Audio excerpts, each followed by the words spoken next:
मित्रों नमस्कार। भक्त बालक ध्रुव मात्र 5 वर्ष की अवस्था में ही कठिन तप से भगवान नारायण प्रसन्न होकर भक्त ध्रुव को दर्शन दिए। उसका प्रसंग आप श्रवण करें। भगवान नारायण से आज्ञा लेकर देवतागण स्वर्गलोक को चले गए। भगवान गरुड़ पर सवार होकर ध्रुव जी के निकट मधुवन में आए।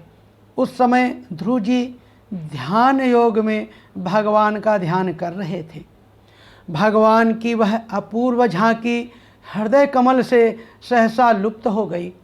ध्रुव जी ने घबराकर अपने नेत्र खोल दिए। तब उन्होंने देखा कि जिस देदीप्यमान ज्योति के दर्शन से मेरा हृदय गदगद हो रहा था, वह साक्षात मेरे सम्मुख खड़े हैं। उन ज्योतिर्मय भगवान के दर्शन प्राप्त करके ध्रुव बालक बड़े आश्चर्य में पड़ गए। वह प्रेम वेग में विह्वल होकर उनके चरणों में गिर पड़े। उनकी ओर एकटक निहारने लगे, मानो उन्हें नेत्रों द्वारा हृदय में पी जाएंगे। वे प्रभु के चरणों पर पड़े पड़े उनकी विनय करने लगे, किंतु अपने को असमर्थ सा देखकर वह घबराने लगे। तब उनके मन की बात समझकर भगवान श्रीहरि ने अपने शंख को ध्रुव के कंठ से छुआ दिया। उस शंख के स्पर्श करते ही ध्रुव को अपूर्व ज्ञान उत्पन्न हुआ तथा भगवान की स्तुति करने लगे।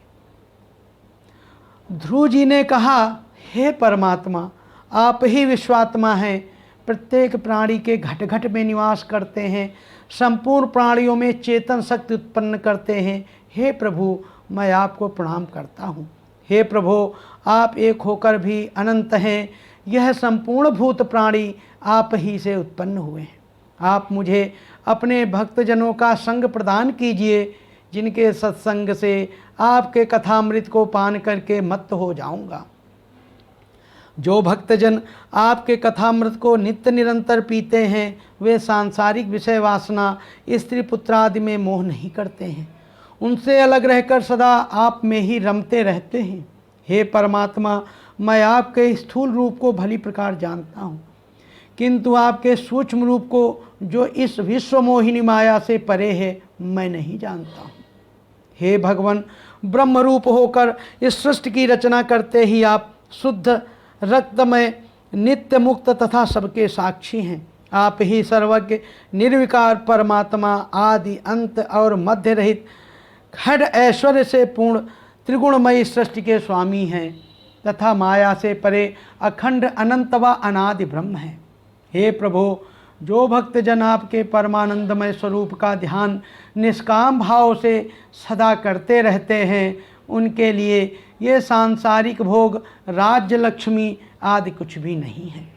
केवल आपके चरणों की आराधना सर्वोत्तम फल है, लेकिन फिर भी आप मुझ जैसे सकाम भाव से आराधना करने वाले प्राणियों की कामना पूर्ण करते रहते हैं। जब ध्रुव जी ने भगवान की इस प्रकार प्रशंसात्मक स्तुति की, तब भगवान बोले, हे राजकुमार, मैं तेरे अंतःकरण की बात को जानता हूँ। तेरी सभी इच्छाएं पूर्ण होंगी। तुझे वह दुर्लभ पद देता हूँ जो बड़े बड़े योगी जनों को भी प्राप्त नहीं होता है।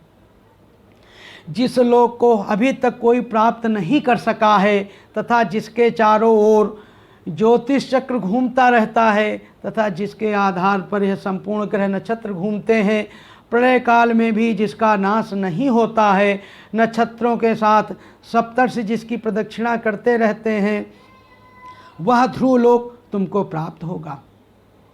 इस लोक में भी 36 सहस्त्र वर्ष तक पृथ्वी का शासन करके तथा अनेकों दक्षिणा वाले बड़े बड़े यज्ञों द्वारा मेरी आराधना तू करेगा।